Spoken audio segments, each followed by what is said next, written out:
RAF Duxford, Cambridgeshire. Early May 1940. The dawn light cuts through the hangars like a blade, thin, pale, and cold. Mechanics move among the Spitfires, their breath ghosting in the chill air, the scent of fuel and machine oil heavy on the floor. The battle for France has begun, and Britain knows the storm will soon cross the Channel. On the hard standing, one aircraft stands apart. Its wings are stripped bare, skin panels removed, ribs and spars exposed.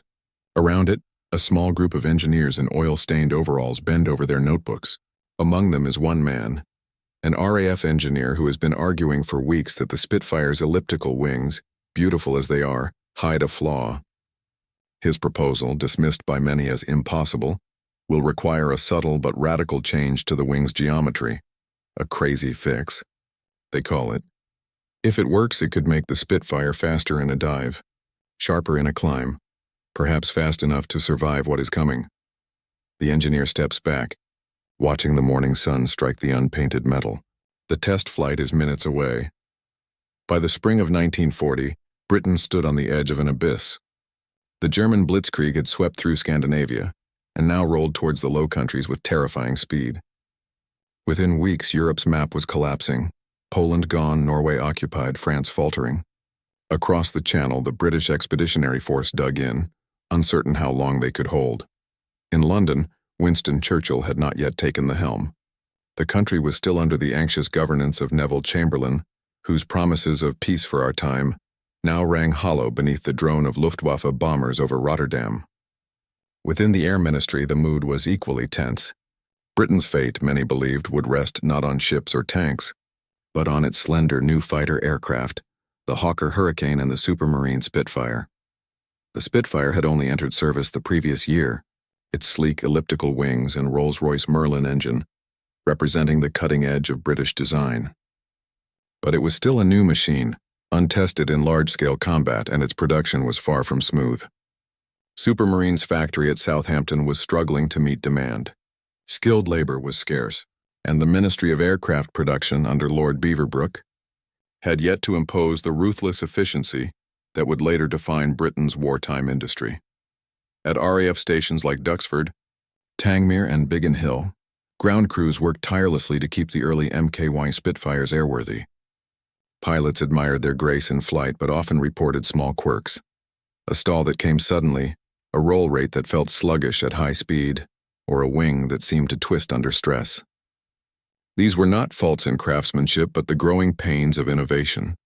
The Spitfire's wing, designed by Supermarine's chief engineer R.J. Mitchell before his death in 1937, was a masterpiece of aerodynamics, but also an enigma.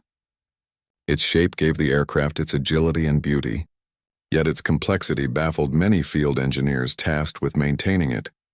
At the Royal Aircraft Establishment in Farnborough, technicians studied combat reports and test data from the few Spitfires that had already seen service over France. They noticed small discrepancies between predicted and actual performance. The aircraft's climb rate, for example, could vary significantly depending on the smoothness of the wing's surface or the precision of its leading edge. Even a millimeter's deviation in curvature could alter the airflow, changing how the Spitfire handled at high speed. It was here that a handful of RAF engineers and experimental officers began to question whether the Spitfire's wings, though aerodynamically advanced, might be oversensitive. One of them, a soft-spoken officer with a background in structural mechanics, proposed that a subtle alteration, a minute change in the washout and surface tolerance, could reduce drag and stiffen the aileron response. To many, the idea seemed absurd. The Spitfire's elliptical wing was sacred. It had taken years of testing and refinement. To tamper with it now as war loomed appeared reckless. Yet on the airfields, reality was more urgent than theory. Pilots needed every advantage they could find. As the Luftwaffe's Messerschmitt Bf 109s began to dominate the skies over France, speed and climb became the difference between life and death. The RAF engineers' crazy fix, as one senior officer at Farnborough allegedly called it, would soon attract attention. His suggestion, a microscopic change to the angle and contour of the outer wing section, to correct for flexing at high G-forces. In theory, it might reduce compressibility effects and increase roll rate. In practice, it could make the Spitfire faster and safer when diving to escape or attack. By the first week of May 1940, permission was granted for a limited field modification. One aircraft, an operational Spitfire based at Duxford, was chosen for testing. The change was so slight it could be done overnight using only hand tools and metal shims. Yet its implications, if proven, could reshape the RAF's approach to air combat. The war was entering its darkest chapter. Britain's armies were falling back towards Dunkirk. France was about to collapse. Every scrap of technical advantage, however small, mattered more than ever, and so, in the quiet hangars of Duxford, one engineer prepared to test an idea that few believed would work. But that might just tip the balance of air power. By late May 1940, the pace of events was staggering. France was disintegrating under the weight of German armor. From Dunkirk's beaches, the British Expeditionary Force began its desperate evacuation, Operation Dynamo, under constant air attack. The RAF fought above them, outnumbered but relentless, their Spitfires and Hurricanes dueling the Luftwaffe in the skies over the Channel. For every pilot who returned, a ground crew waited, listening for the thin, rising whine of Merlins overhead.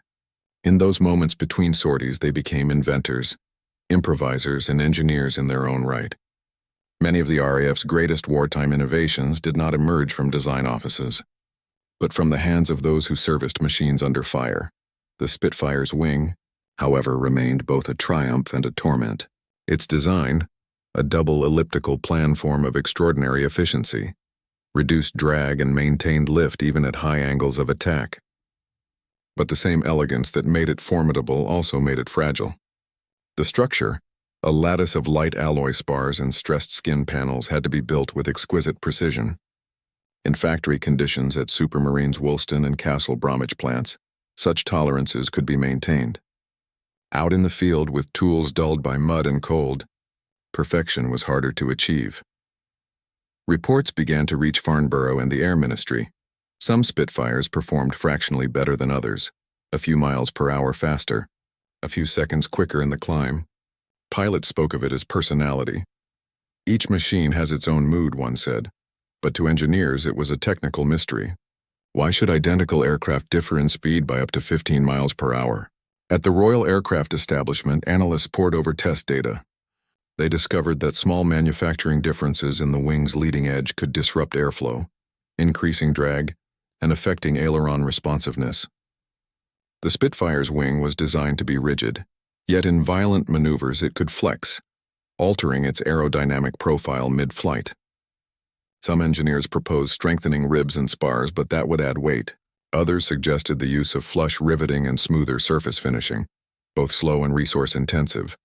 Then came the unorthodox idea, a deliberate adjustment of washout, a subtle twist built into the wing, reducing its angle of incidence towards the tip. By modifying this angle slightly, the outer sections could maintain laminar flow longer at high speeds. It was a minuscule change, often less than a degree, invisible to the eye. But on paper, it promised gains in both roll and dive performance. At Farnborough, the suggestion was met with skepticism. It appeared too delicate, too risky to alter during wartime production. But among the engineers attached to operational stations, curiosity prevailed. One officer, responsible for airframe maintenance at Duxford, decided to test the principle himself. His reasoning was simple. The Spitfire's theoretical perfection mattered less than its survival in combat. He and his small team began after dusk, working beneath blackout lamps. They loosened the bolts securing the outer wing skins, inserted paper-thin metal shims, and retorqued the fittings, adjusting the geometry by a fraction. The aircraft was reassembled before dawn. On the flight line, it looked unchanged. The same graceful sweep of wings, the same dull gleam of aluminium beneath the camouflage paint. The next morning's test flight was logged as routine. In reality, it was a quiet act of engineering rebellion. The pilot, briefed only in part, reported later that the aircraft felt lighter in the ailerons and steadier in a dive. Speed trials confirmed an increase, modest but measurable. The Spitfire was now several miles per hour faster at altitude, and its roll response noticeably crisper. Word spread quickly among the squadrons. The modification was unofficial, but interest grew. Within weeks, similar adjustments were being made, sometimes in secrecy, sometimes with cautious approval. Farnborough took notice, ordering formal trials. What began as one man's experiment soon evolved into a sanctioned field improvement, informing later changes to production standards. Britain's war machine under siege was learning to adapt, not through grand design but through countless small acts of quiet ingenuity. The Spitfire was becoming something more than a symbol. It was a living machine shaped by every hand that built, repaired, or dared to improve it. In the vast machinery of war, innovation often begins not with committees or blueprints, but with the quiet conviction of an individual. The RAF engineer at Duxford, one of many anonymous minds behind the Spitfire's evolution, worked not from authority, but from necessity. He had studied stress diagrams late into the night, tracing where the wing's outer section flexed under G-load. It wasn't defiance that drove him. It was duty. He knew that pilots were being outclimbed and outturned in the chaos over France, and he refused to accept that the aircraft could not be improved. Around him, the ground crews embodied the same understated courage. These were men often just out of technical college, or civilian fitters hastily enlisted from local workshops. They lived in canvas Nissen huts that froze in winter and sweltered in summer, and worked by the dim glow of shielded lamps to keep aircraft ready for dawn sorties. Their hands were black with oil and sealant, their ears permanently ringing from the sound of merlins. To them, the Spitfire was not a legend, not yet, but a machine of flesh and bone capable of failure as much as glory. When they heard of the engineer's modification, many shrugged.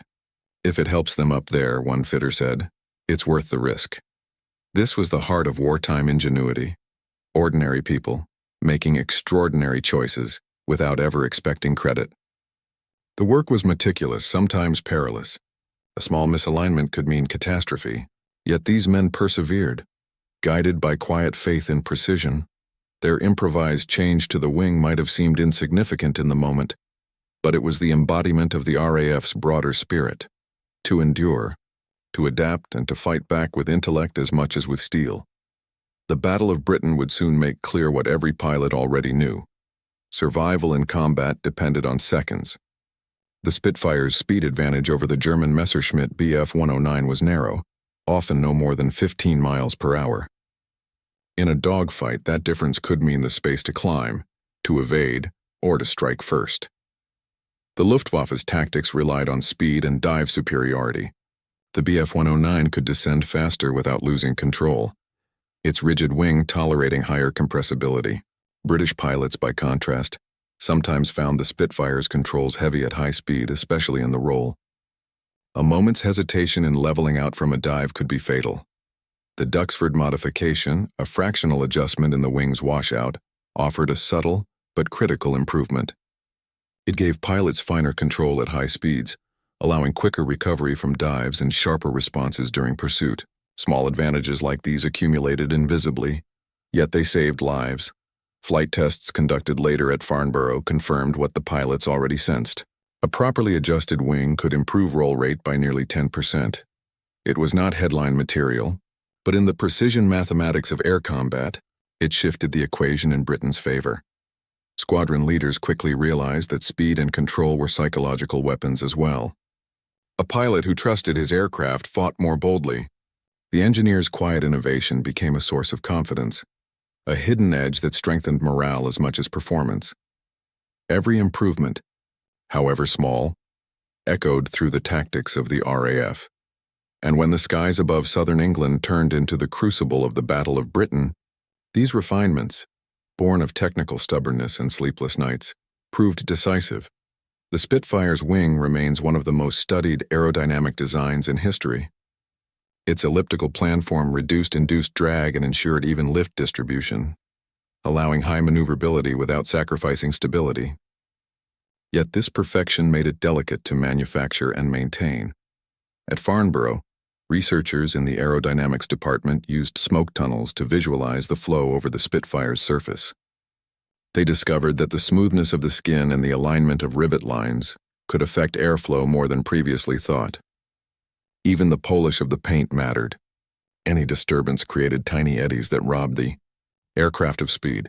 The crazy field fix and the micro-adjustment of the wing's outer incidence effectively corrected small distortions that occurred during assembly or repair. It rebalanced the aerodynamic load, ensuring laminar flow remained attached to the surface longer. The result: reduced drag, improved control, and a cleaner airflow over the ailerons. This was an act of practical science rather than theoretical revolution. No new materials, no complex redesign, just observation, logic, and the courage to act. In wartime Britain, such small, intelligent decisions were the cornerstone of progress. The Royal Aircraft Establishment soon formalized the observation into design notes circulated to supermarine and maintenance units. Later Spitfire marks, notably the MKV and MK9, incorporated refined wing tolerances and stiffer spars informed by these field lessons. The RAF engineers' fix thus became part of a broader pattern, Britain's genius for quiet cumulative improvement. Not a single breakthrough, but a sequence of modest corrections, each one carrying the weight of experience. From the outside, the Spitfire seemed unchanged. But beneath its skin it was evolving, faster, stronger, more responsive with each iteration. In 1940, the Air Ministry was not known for its speed. Innovation often met a wall of procedure.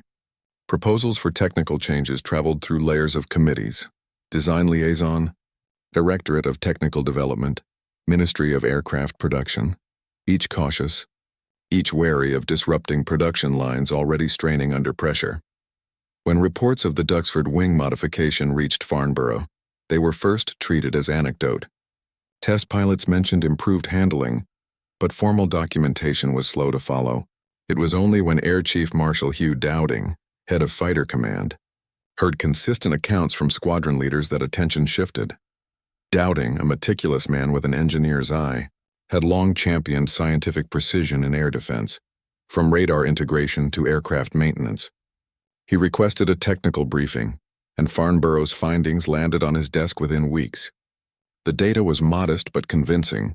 A fractional adjustment in wing washout correlated with measurable performance gains. Dowding's decision was characteristic of his leadership: cautious, analytical but decisive when evidence demanded.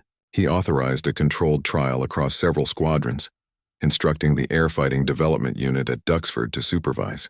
Within months, the adjustment became standard procedure for certain maintenance operations.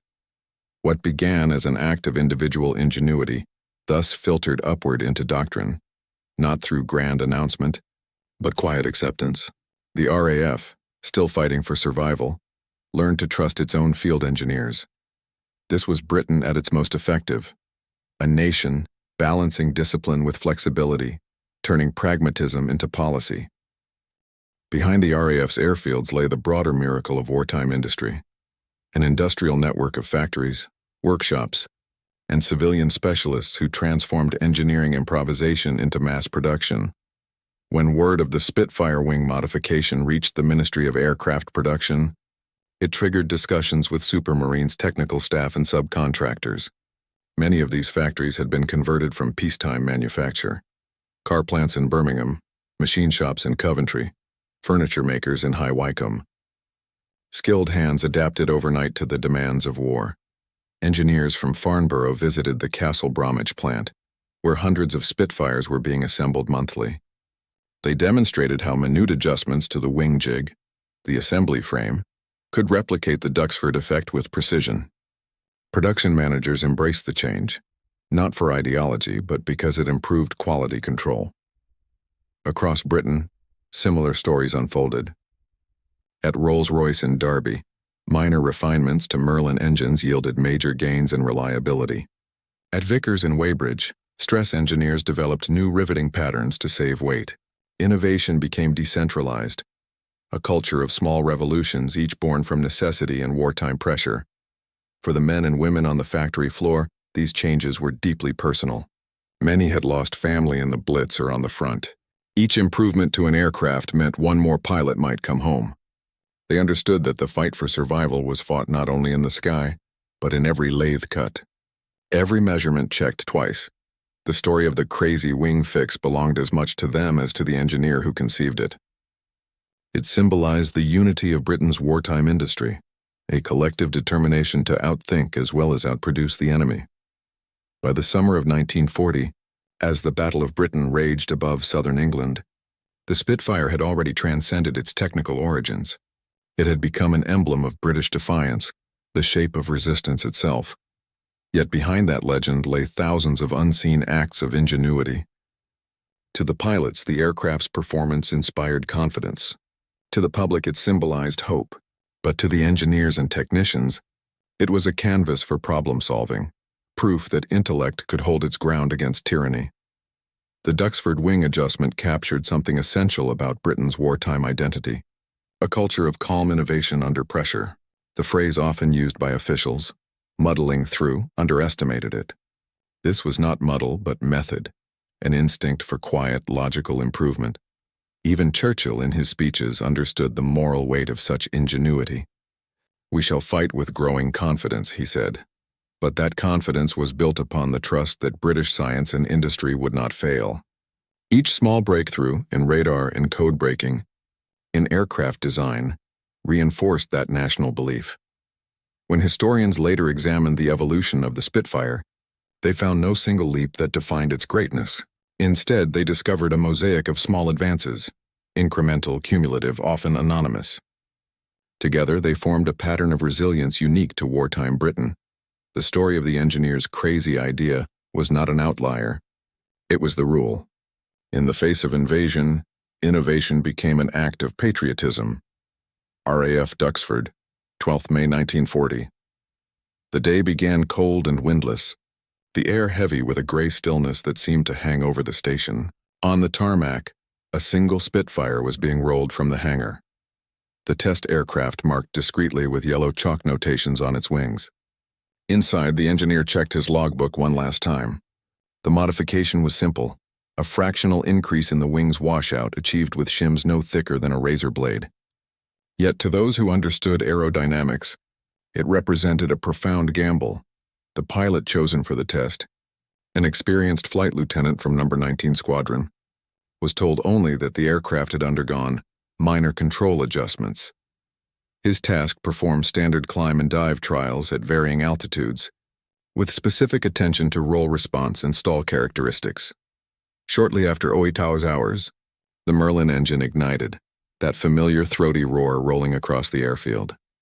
The Spitfire taxied out, paused at the end of the grass runway, and then surged forward, its tail lifting cleanly before it leapt into the air. From the ground, the engineer and his team watched in silence. Every movement in the sky mattered, every bank, every shallow dive. At 10,000 feet, the aircraft entered its first trial, a high-speed dive followed by a rapid pull-out and roll.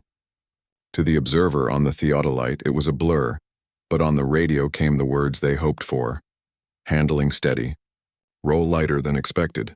Feels clean.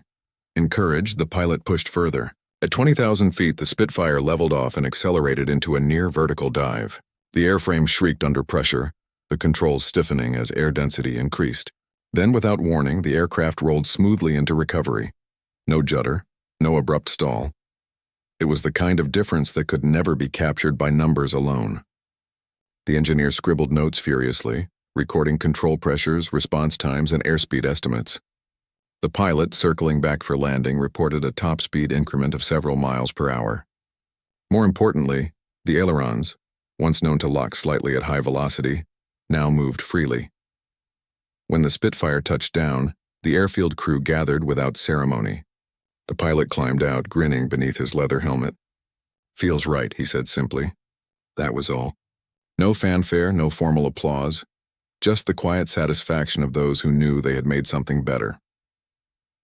Later that afternoon, the engineer drafted a preliminary report. His handwriting was small and precise, noting that the modification reduces torsional deformation of the outer panel during high-speed roll and improves lateral control without measurable loss of lift. He sent copies to Farnborough and to the Air Fighting Development. Within a week, word had spread. Duxford's commanding officer ordered a second aircraft to be modified, then a third. Test flights confirmed the results. Improved handling, slightly higher dive speed, and fewer maintenance issues with aileron linkages. The improvement was not revolutionary, but it was repeatable. That was what mattered most. At Farnborough, the Aerodynamics Division conducted their own verification. Using wind tunnel models, they replicated the new geometry. Their findings matched the Duxford data. Airflow remained attached further along the wing at high angles, reducing compressibility and stabilizing control forces. The change was so subtle it could easily have been dismissed, yet it delivered results consistent across trials. When the report reached the Ministry of Aircraft Production, it was marked for limited adoption. Engineers at Castle Bromwich adjusted jigs to match the revised specifications, first experimentally, then formally by directive.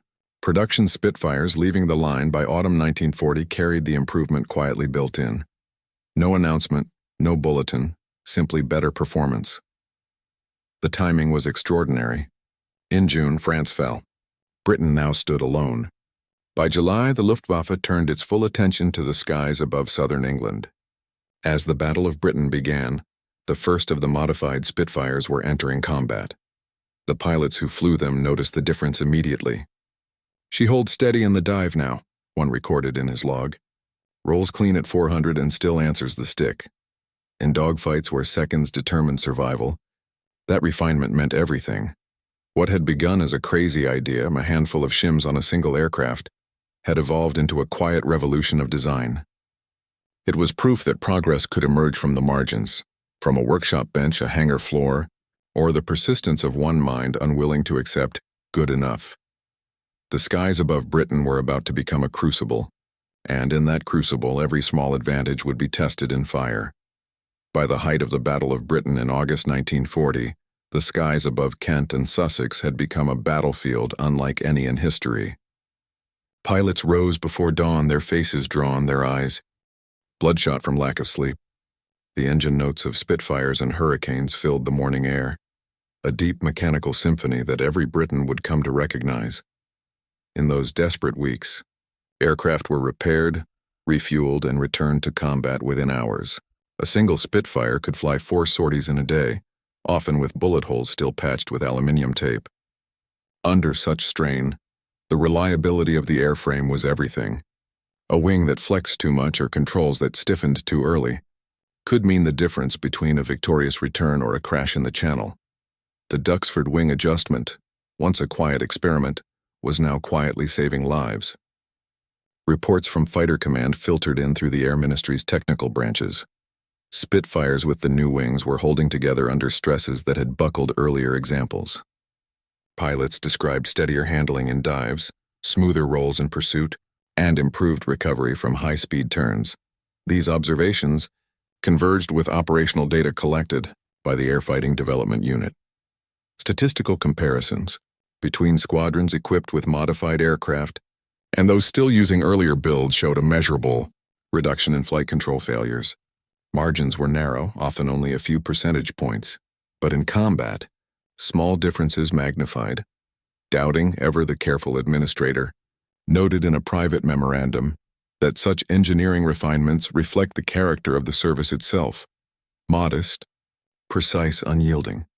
He understood that victory in the air would depend as much on craftsmanship as courage. By September, the Luftwaffe intensified its assault. The Blitz had begun. London burned nightly, and the roar of anti-aircraft fire echoed across the Thames. At airfields like Biggin Hill and Hornchurch, ground crews worked through bombardment, repairing aircraft between raids. The engineer from Duxford, now attached temporarily to a mobile maintenance unit, traveled between squadrons helping standardize the wing adjustment across operational aircraft. He wrote in his log on 17th September 1940, "Fitted mod, 0.4 degree washout correction to outer port. Aileron stiffness markedly improved. Pilot satisfied. That same day, RAF losses fell to their lowest point in a month. Correlation is not causation, yet to those who lived it, the improvement felt tangible." On 15th September, the day now remembered as Battle of Britain Day, modified Spitfires from number 19 and number 74, squadrons intercepted waves of German bombers over London. Squadron leader Adolf Sailor Milan's unit engaged at high altitude, executing rapid diving attacks. His after-action report recorded that the aircraft retained fine lateral control at full speed. an understated note that echoed precisely what Farnborough's data had predicted months earlier. In a war of attrition, measured in split seconds and gallons of fuel, the Duxford fix had become part of Britain's invisible armor. No medals were awarded for it. No headline announced its success, yet its impact rippled quietly through every squadron roster and maintenance schedule. The engineer himself remained almost entirely unknown outside his immediate circle. His official recognition came only in a small Air Ministry circular, listing him among technical officers contributing to operational modifications. His name, buried among dozens, would never reach the public. But for the men who flew those machines, he had made the impossible slightly more survivable. By October, the tide had turned. The Luftwaffe began withdrawing daylight raids, their losses unsustainable. The RAF had held battered but unbroken. When Churchill declared, "Never in the field of human conflict was so much owed by so many to so few," he spoke of the pilots. But behind every pilot stood thousands of others, the engineers, fitters, draftsmen, and mechanics, whose quiet victories made those few possible. In the final engineering report submitted to the ministry, the Duxford adjustment was formalized into production under the technical note Spitfire wing incidents. Correction. It would influence the next major redesign at the Spitfire MKV and contribute to the aircraft's enduring supremacy into 1942 and beyond. From that modest experiment grew a culture of fearless experimentation within the RAF's maintenance corps, belief that even under bombardment, there was always room to make things better.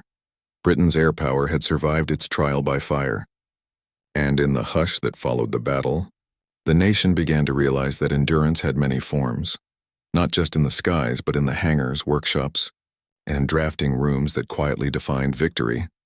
Autumn settled over Britain like a weary sigh. The once frantic rhythm of scrambling aircraft began to ease, though the night skies still burned with the orange bloom of incendiaries. For the engineers of the Royal Air Force, this lull brought neither rest nor recognition, only more work. The lessons of 1940 had been written not in books, but in wreckage at Duxford, Castle Bromwich, and Supermarine's factory at Eastleigh.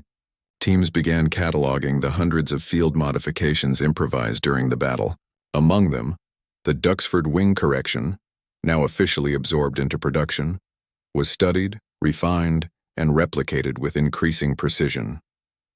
Technicians measured airflow across full-scale test wings in Farnborough's wind tunnels, comparing them against the older patterns.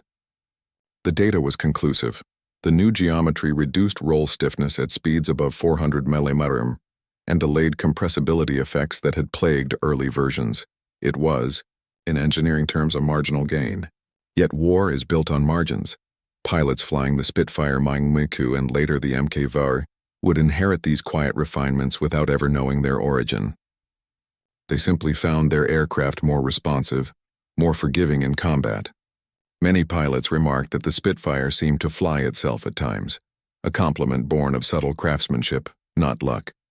The story of the Duxford Wing Correction is not one of glamour or fame. It is rather a portrait of the British spirit at its purest, pragmatic, patient, and quietly determined. In a war that demanded so much noise, so much spectacle, its greatest triumphs were often silent. What began as an engineer's modest adjustment, a few shims beneath a sheet of aluminium, became part of an invisible architecture of survival. It symbolized the culture that defined Britain's war effort, the belief that perfection was never final, and that even the smallest act of improvement could carry strategic weight. Historians often speak of the Battle of Britain as a duel of machines, Messerschmitts against Spitfires, strength against grace. But the truth lies deeper. It was a contest of philosophies. The Luftwaffe prized force and dominance. The RAF, by contrast, built its strength upon refinement, upon the thousands of quiet adjustments made in workshops and test bays, each the product of minds unwilling to accept good enough. This humility of excellence became the foundation of post-war British engineering. It shaped the aircraft that followed, the technologies that rebuilt a nation, and the quiet confidence that would carry Britain through an age of recovery. At Duxford today, among the restored Spitfires gleaming beneath hangar lights, there is a silence that speaks louder than engines. Visitors see the curves of the wings, The artistry of the rivet lines, the perfection of form. But what they cannot see is the thinking that went into every inch, the careful, unseen hands that made the difference between life and loss. The engineer's name remains little known. Yet perhaps that is fitting. His work, like so much of Britain's wartime brilliance, was never meant for applause. It was meant to endure, and endure it has. Each time a Spitfire rises into the blue and tips its wings in salute, it carries within its structure the spirit of that quiet innovation, a legacy of calm courage, of thought over force, and of the extraordinary power of doing things properly. In the end, Britain prevailed not because of might but because of minds, steady, curious, and unafraid to make the smallest things better. Reports archived at the Ministry of Aircraft Production tell a broader story. Every detail mattered. The curve of a rivet head, the thickness of a wing skin, the polish of a propeller blade, all of it shaped Britain's survival. The engineer's contribution was not a miracle, but part of a culture of relentless iteration, a shared conviction that perfection, though unattainable, was worth pursuing. In London, as the Blitz raged through the winter of 1940-41, such dedication became a form of national endurance. The workshops of the Royal Aircraft Establishment were often cold, their windows blacked out to avoid German bombers. Yet inside, draftsmen continued their work under the light of paraffin lamps, translating field notes into technical drawings. Many of those papers still exist today, browned with age, annotated in fountain pen, edges frayed by hurried use. The engineer, whose crazy idea had once seemed a nuisance, was quietly promoted to oversee structural analysis for new Spitfire variants. His team worked alongside R.J. Mitchell's successors, Joseph Smith and others, to extend the aircraft's design to accommodate new Merlin engines, heavier armament, and longer ranges. The principles learned from his experiment guided the strengthening of the wings for cannon mounts and improved roll rates that became vital in later theaters, from Malta to Normandy. Meanwhile, in the field, maintenance crews began formalizing their wartime improvisations. RAF Engineering Command published a new manual in early 1941, titled Standard Modifications to Combat Aircraft, Field Practices and Approved Adjustments. Buried within its pages, under Section 4, Appendix D, a simple paragraph read, "Wing washout correction, as implemented in trials at RAF Duxford, is to be retained across marks where applicable. Effects positive. Application universal. Few outside the technical branches noticed. Yet for those within the service it symbolized something profound, proof that even in the darkest hours, innovation could thrive not through command, but through initiative. The war was far from over. Production expanded, and with it came new challenges: weight distribution, engine torque, high-altitude stability. Each demanded further adjustment, each led to fresh experiments. But the pattern remained the same: small minds in cold workshops, doing quiet work that shaped history. And in the mess halls and hangars, the story of the Duxford fix became almost folklore, told in fragments, half remembered but always with a trace of admiration. Some chap noticed the wing twisted wrong under load, one fitter would tell a new recruit. Filed it, shimmed it, and saved the lot of us. The truth was more complex, of course. Yet beneath the myth lay a fundamental truth of wartime Britain, that salvation often came not in grand victories, but in the patient, meticulous labor of ordinary minds determined to get it right. By 1942, Britain's air war had shifted outward, across the Channel into France and deep over-occupied Europe. The Spitfire, refined through countless small evolutions, remained the nation's sharpest blade. Its design lineage still carried within it that subtle Duxford correction, a ghost of a wartime improvisation that no pilot could see but every pilot could feel. In test reports from the Royal Aircraft Establishment at Farnborough, analysts documented how successive versions of the Spitfire sustained higher speeds without suffering the violent control lockups that once plagued early marks. The washout adjustment, combined with improved wing stiffening and refined control linkages, gave British pilots greater command at the edge of aerodynamic limits. It was a quiet legacy, one measured not in headlines, but in lives returned safely from combat. As the war spread across continents, the engineer's original work echoed through other designs: the Seafire, the Typhoon, even early jet prototypes like the Meteor. The lesson had been absorbed. In aviation, perfection was a process, not a point in time. British engineers had learned to think not in leaps, but in increments, a philosophy that would later define the post-war era of aerospace design. When peace finally came in 1945, the archives of the Ministry of Aircraft Production were sealed and stored. Most of the wartime engineering logs, including those from Duxford, remained classified for decades. The names of the individuals responsible for the small miracles of wartime design were forgotten. Their handwriting faded into the paper. It was not until the 1970s, when researchers at the Imperial War Museum began cataloging RAF maintenance records, that the Duxford wing trials resurfaced. The engineer's name appeared briefly in a test memorandum, Flight Control Modification J.S. Havelock, RAF Duxford, May 1940. Beyond that, little was known. He had left the service by 1946, returning to civilian work in aeronautical testing near Bedford. Yet his contribution lived on.